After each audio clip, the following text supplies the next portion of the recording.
philosophy can be so serious, and for the most part, I'm glad that it is, but it's nice when it can laugh at itself a little bit, and that's something I want to share with you today. We're going to be covering Zhuangzi, a 4th century BCE Chinese philosopher who questioned who's dreaming whom. What if the waking life is just another kind of dream? He has this epiphany after having a dream where he is a carefree little butterfly. He fell asleep a man, but when he woke up, he wasn't so sure. Was he, Zhuangzi, dreaming that he was a butterfly? Or was he a butterfly dreaming that he was a man? I think it's an important little story to cover because in today's day and age, and this has probably been true, but it feels more true than ever before, we are simply drowning in competing realities. Our feeds, our filters, our deep fakes, our advanced understanding of science and technology that do what so much understanding does only makes us realize how much we don't know, how much we've gotten wrong, how much else we could still be incorrect about. And so this is kind of a complement to episode 2 with Plato, but also a divergence. Plato is asking whether we mistake shadows for the truth. But Zhuangzi is asking whether or not truth can even exist, whether or not it can even wear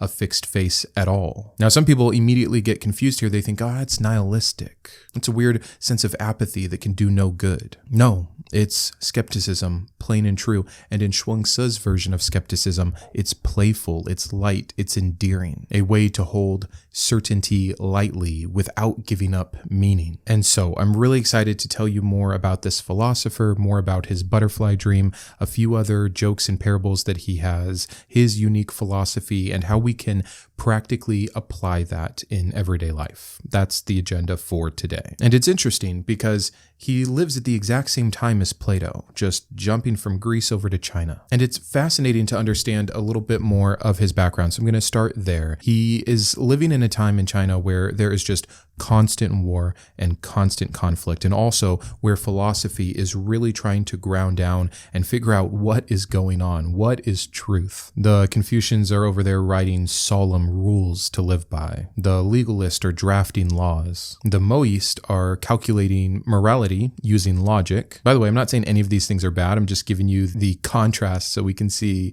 Zhuangzi in his accurate light. And then you have Zhuangzi, who is not a scholar or a priest of any kind. He was a recluse who turned philosophy into storytelling, writing wild parables about talking trees and arguing fish and this confused butterfly. We're going to talk about all 3 of those today. His style was irreverent. It was poetic. It was full of laughter. I once heard someone describe perspectivism, which is kind of the philosophy tied to Zhuangzi, as less of a system and more of a shrug. I love that so much. But just because there was humor doesn't mean there wasn't something still very deep, very beneficial, very interesting at play, even radical. I mean, what is more radical than questioning everything, than wondering if any of us can ever know what is right, what is true, what is good, what is real? Comparing him with the Greeks of the time is so interesting. He is using humor in the same way that Socrates and Plato are using logic, that being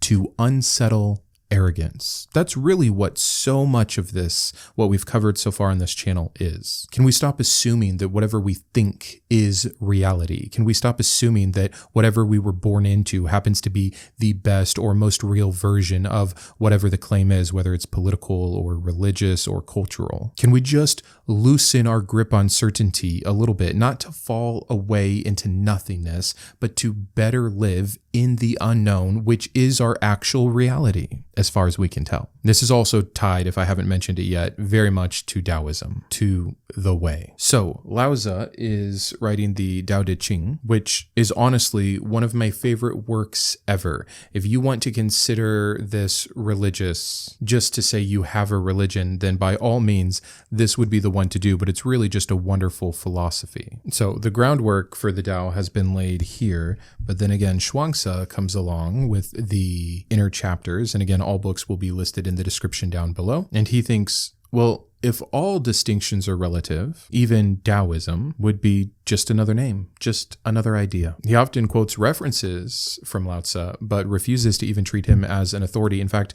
in many of his parables, he puts him in there as one that is being tested. So we go from kind of this calm metaphysic to this philosophical jazz, and it's wild. And I'm not saying that I even agree with it all. It's just so interesting to take a deep look at. That's quite enough for an intro. Let's move into his butterfly dream in general. So one night, he lies down to sleep, and he has the most carefree, wonderful little dream. He is, in full, a butterfly. He is not a man dreaming about being a butterfly. His reality has completely shifted, and in this moment, he is a flittering little butterfly. He is free. He is free from his ego. He does not know his name, or that he has a name, or that humans are a thing that have names. He is just this creature and nothing more. But suddenly he awoke, and there he was, unmistakably and undoubtedly Zhuangzi. Or was he? How in this moment, that little moment that so many of us have had at the beginning or ending of dreams, could he really be sure that he was Zhuangzi who had dreamt of being a butterfly, as opposed to being the butterfly that had dreamt he was Zhuangzi? And we see this as doubt, and we immediately attach a negative connotation to it. But Zhuangzi warns against this. He says, no, this is delight. What if I am this butterfly? What if I'm really this carefree? What if that's the most real reality that there is? Flying around, prosperous, unharmed. And again, considering the context of when and where he is writing, I'm sure that being that little fluttering butterfly was about the best thing he could imagine. Another warning from him here is that it's not about reality. So many times we get hung up on, well, what is the real reality then? And that's a good thing to think about, whether we're talking about the allegory of the cave, or whether we've moved into something more recent like simulation theory or Boltzmann brains. Shoot, that's the book I forgot. I was going to bring Superintelligence by Nick Bostrom, where he kind of lays out this mathematical probability that we are in a simulation. It'll still be on the list below though. But Chuangzi is saying, no, forget about reality. It's about identity. There is a reality. That's not the question. The question is around identity and perspective. Thus, perspectivism for what counts as I doesn't depend on reality. It depends on the vantage point, the perspective with which I am looking. So let's move a little bit more into some of his teaching, some of his thinking here. What is the toolkit with which he is working? He's never really trying to argue anyone out of their current beliefs. He's just poking fun sometimes, maybe laughing them loose a little bit. He isn't trying to build a system. If anything, he's trying to dissolve the rigidity around all the current systems he sees. So he loves parables. He loves perspective flips. He loves linguistic play, all in the idea of freeing the mind from fixation. It's okay not to know, which is something that I love and echo freely. But before we leave the butterfly analogy completely behind, there might be one or two more things I meant to say on it. Here he also starts to lay the foundation for the equalization of things, or shi wu, where distinctions are useful. Yes, that's something that is important to be able to say, but they're provisional, with a point here being to expose how utterly arbitrary certain categories can be, like real versus unreal, or self versus other. No, that's all breaking down. It's not as important as we think. It doesn't change the fact that we are here. There's something going on. There is a consciousness. We could be totally wrong about it, but we are experiencing things. We are naming things. We are trying to have helpful distinctions so that we can navigate the world, but we don't need to be so hung up, again, so fixated on these binary black or white concepts of truth. But I think we milked the butterfly analogy for everything we can have. Let's move on to the happy fish. By the way, again, all of these can be found in the inner chapters. So if you grab one book from today, I would encourage it to be this. No, you know what? Just get both that and the Tao Te Ching. You can read the Tao in an afternoon, and I promise you, especially if you're someone who comes from reading scripture or the Quran or some of the Vedas, you're just going to find this so refreshingly simple, yet deep, ancient, yet timeless. It's wonderful. Now, the happy fish story is extraordinarily simple. You have Zhuangzi and his friend Huishi, and they are walking over a bridge together. Zhuangzi looks down and sees the fish and says to his friend, "Look how happy these fish are, swimming around so freely." Huishi says, "You are not a fish. How could you possibly know if they are happy, or even what makes them happy?" Zhuangzi says, "You are not me. How can you possibly know what I know or don't know. It's a little bit about flipping the burden of proof. Huishi is assuming that only direct experience can yield knowledge. Zhuangzi is again showing that knowledge itself depends on perspective. It's like an epistemological joke. Philosophically, it anticipates relational epistemology, where we talk about knowing arising through interaction, not isolation. Huishi's argument seems to collapse under its own arrogance, under its own cleverness. And yes, if we were in some debate space, what Zhuangzi is doing there is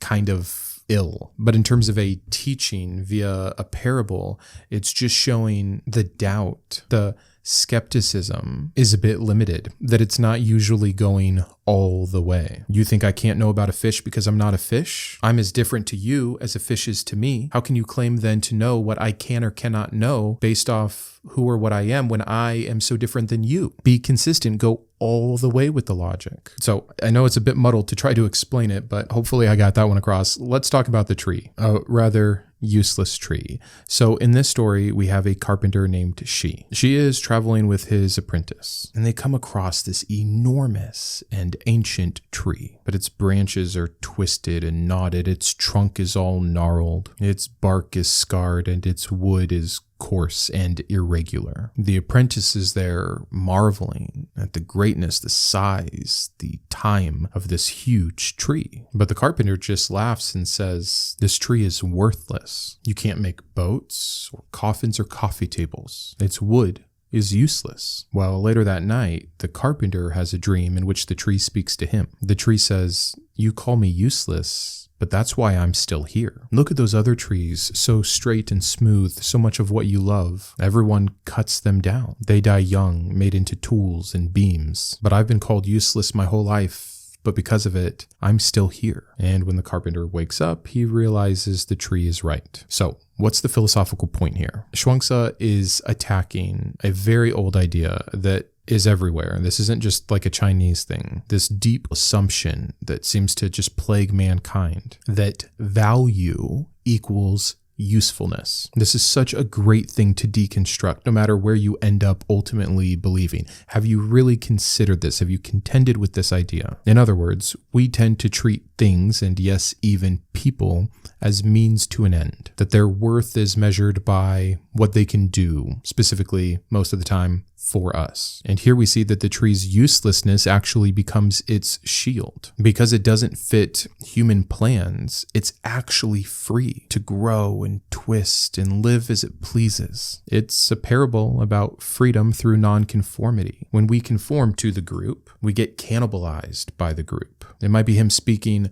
of why he didn't go the scholarly route, why he's reclusive. He can't be consumed. He just is. So the deeper irony being comparing the tree to the successful carpenter who success because he has an apprentice. He's the master. He's the teacher. Yeah, but he's confined himself to a world of efficiency. The tree, meanwhile, lives well beyond those metrics. It's alive and ancient and untamed and wise. It doesn't have to prove its worth, because in not having the worth in the first place, it's already set up to live better than the carpenter who's constantly trying to prove his worth, show his value. Who's really free here? That's the Taoist inversion. The useful are trapped by their usefulness. The useless, as we have typically thought of them, are free precisely because they serve no master. It's a lot of words to just say, stop measuring life by your productivity. Just be. We're going to move on from this, but this is his connection to the Chinese term wu wei, the non-forcing, the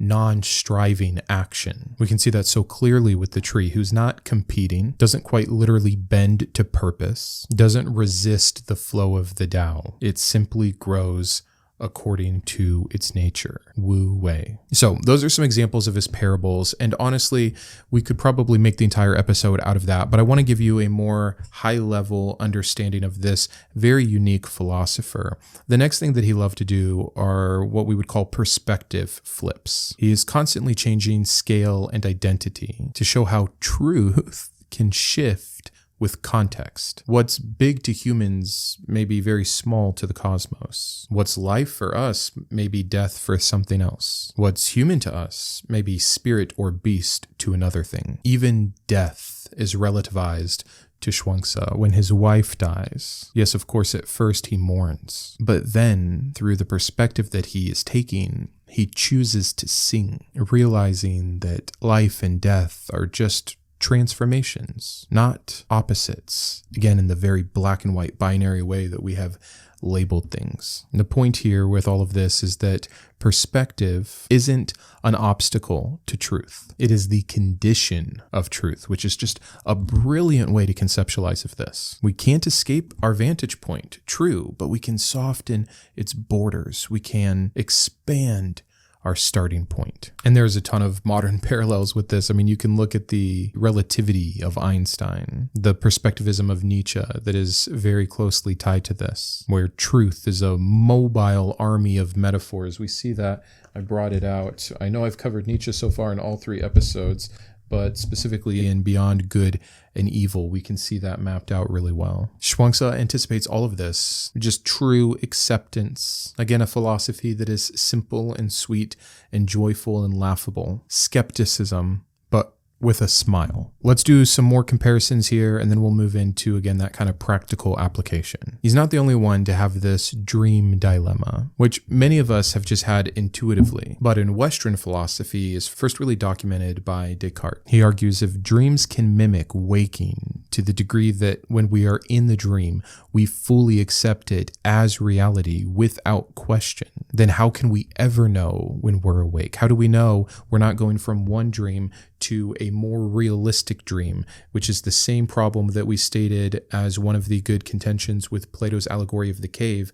What makes us think when we leave the cave, we've actually entered the light? Maybe it's just a bigger cave. This is the heart of skepticism. To never allow yourself to make the same mistake as the first time, to never be convinced by always holding on to certainty loosely. So Descartes was more focused on how do we know when we're awake, but previously Zhuangzi was more focused on who even is the dreamer, which I feel like is a grander understanding of that dream dilemma. Hume, whom I love, calls the self a bundle of perceptions. He understood all of this perfectly. We are so limited by whatever experiences we have had thus far in life, whatever we've been exposed to, however our brains were naturally made, whatever our upbringing entitled us to. We're slaves to all of that. We can't overcome that except by way of more experience, gaining more perspectives, which is why it's so good to remain skeptical, so you can take on how another sees, how another thinks. And in collecting so many perspectives, maybe, just maybe, you can have a more accurate, not perfect, not equaling truth, a more accurate vision of reality. And then again, I'd already talked about Nietzsche. So there's 3 from Western philosophy. Going back to South and East Asia, there's a few things we can compare to. The Buddhist Maya, again, seeing the world as illusion. That's all that it is. Everything is an illusion. We cannot be certain. It doesn't mean we're not living in it. It doesn't mean there's not life to be had. It means we need to be slow and careful of exactly what we say exactly is. Then you have Advaita Vedanta, a non-dualist school of Hindu philosophy, a teaching that ultimate reality is just one undivided consciousness, Brahman, and that the perceived individual self, Atman, is identical to Brahman. We will unpack all of that in a future episode, but it is full of dreaming, waking analogies as it explores non-dual reality. And then you have the Zen koans, which again, a wonderful thing that needs more exploring, but I'll give you an example here. The idea is to shock the mind out of whatever rut it has been stuck in. There's many questions that can do this. What is your face before your parents were born? What? It's the same function as the butterfly analogy. Again, I always want to be able to recommend so many good things for you guys to go and explore, all the fire that I can share with you. So from the literature world, there is a play from the 1600s from Pedro Calderón called Life is a Dream, about destiny and illusion and power and life being just a stage. And then on to one of my absolute favorite short story writers, Borges, Jorge Luis Borges, who wrote The Library of Babel, which is one of my all-time favorite things to contemplate, but also who gives us this wonderful quote, "I, who have dreamt the dream of the man who dreamt me." Once you start reading his short stories, which are essentially like early Black Mirror episodes, you'll understand just how deep down the rabbit hole this man can go. So if you're someone that enjoys kind of that breaking nature of reality, you will love Borges, and don't worry, we will be doing plenty of episodes on him. I'd also like to start giving more movie recommendations when we have the topics that fit well.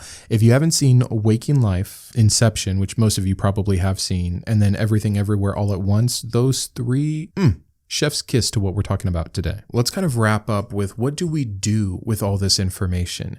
Is it enough just to say sometimes philosophy can be funny and silly and make jokes and parables to help you think differently? Maybe, but I'd love to take it a little past ancient curiosity and more some practical application for living in today's day and age of the constant noise and confusion and outrage and certainty addiction. So what can we actually learn and apply from Zhuangzi's philosophy? And keep in mind, he was very clear the goal of what he brings up is never just to increase confusion. It's to bring about ease. Life should be simple. Life should be joyful. Life should be easy. Not knowing for him was not paralysis like it is for so many of us. That's the first thing to truly grab. It's okay not to know. It's more than okay. It's beneficial. Not knowing makes you much more like the worthless tree, where the rest of the world has the incorrect understanding of what worth really is. And for so many of them, again, it is certainty. Can your shield be that you don't need certainty? And in fact, that you can enjoy and revel in the mystery of life. I used the term earlier that what he was doing was dissolving truths, or I should say fixed truths. But again, it's not just to be left with nothing and float in chaos. It's to move gracefully, fluidly in a world that is constantly changing and that we might not even be able to perfectly put our finger on. Remember Wu Wei, acting without forcing. Wu Wei literally means non-action, but it's better understood as non-forced action, because action is everywhere. Movement and time, change are inevitable. But can you grow naturally like the tree? Or will you be obsessed with control, with pushing and imposing and manipulating? Maybe a better modern translation of the idea of Wu Wei is you shouldn't have to force clarity. Instead, you can work on cultivating alignment. I love that. So how do you apply Wu Wei, which is just a small part of what we're talking about, how to apply all of Zhuangzi's philosophy in general? Well, in conflict, instead of worrying about winning, can you look for the underlying current? What's really flowing here? What's really the problem? How can we win, not I win? In creativity, you don't have to strangle and manipulate the idea into its final form. Give it room. Let it express itself. Let it breathe. Try to hold it, not own it. In activism, which is a weird parallel to talk about, and many people who come from a Western way of thinking and then start to learn some of these things from the East, they'll say, it seems like it could lead to so much, again, apathy, so much inaction. On the contrary, I think it shows us to act decisively, but without hatred. Hatred is that forcing. Compassion is the flow. There's a lot more that can be said on this seemingly dichotomous idea between standing up for justice, standing up for truth, fighting the good fight for those who are being oppressed, while maintaining this more relaxed and easy stance on reality and identity and perspective. So maybe a part 2 to flesh that out a bit better. We already talked quite a bit about what we can gain from that parable of the useless tree, but if I'm wrapping it into some kind of practical application here, sometimes survival itself, or what I would think of more as our own sanity, requires stepping outside of that idea of utility. I'm a maximizer at heart. I am Mr. Efficient. I am a master of my time and my resources. I want to be effective. But when I wrap all of that up as my value, my worth, things go poorly really quickly. Can I still know all of that about myself, but understand that it's all a facade in terms of it equaling worth? Can I find my worth elsewhere in just being here, in who I am, in how I love, instead of what I got done for the people I love to show them that I do love them and that I've prioritized them in the correct way so that they might be able to be properly grateful back. Like, no, it can go so wrong so quickly. And again, it's hard because the entire parable is about the uselessness of the tree. And so we get this negative connotation, but really it's about not playing the game within the confines of how man has set it up. And you'll see that from many other thinkers. Alan Watts constantly preached that the meaning of life is just to be alive. Thoreau said it absolutely geniusly. A man is rich in proportion to the number of things he can afford to let alone. So the great paradox of the tree, I think, has a lot to offer us for everyday living as well. And I think one of the biggest things that we can learn from this philosophy is that compassion comes through humility. If you're willing to always accept your view as partial, that you don't have the full perspective, you could be wrong, you don't know which one is dreaming what, it literally becomes morally impossible to dehumanize the other. Certainty is what so often breeds contempt. Not knowing breeds empathy. And what I have found is that I stopped needing to win, and my goal shifted into wanting to understand. And by the way, true humility is not just pretending you're wrong, it's realizing you could be. You might also think you're right. I think I'm right about a good number of things. I think there are some things we can know insofar as we can know anything.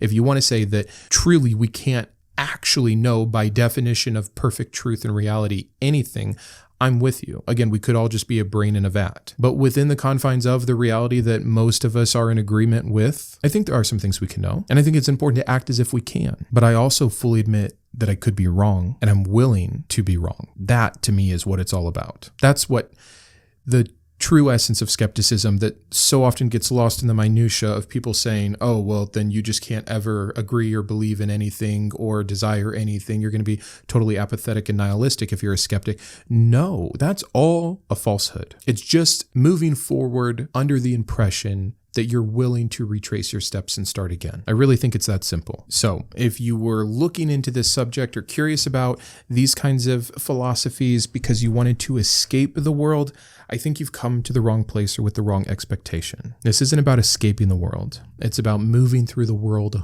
lightly. Doesn't that sound nice? The more certain we are, the more bitter we become. But let go just once, just a little bit. Test it out and see if the world doesn't soften back just a little bit. I bet it does. Thank you so much. 3 episodes down, hundreds more to come. If you have not yet subscribed and turned on notifications, this new YouTube algorithm is crazy. Please turn on notifications or you probably won't see the videos advertised to you. Leave a comment, share this if you're willing to, give the video a like, help me grow this. I'm a believer in what I'm doing. I'm excited about the fire I get to share. We've had 1 episode on mythology and now 2 on philosophy, but there's more to come. We'll get into history and art and science and everything else. Just doing some tone setting, if you will, before sharing some more of these things that I love so dearly. Thank you again for being here, for all of your support. Oh, also, I recently started a Patreon. I haven't even advertised it yet. I threw it up at the end of the second video, and I have 3 wonderful supporters so far. So I'm going to call you out just as an early thank you,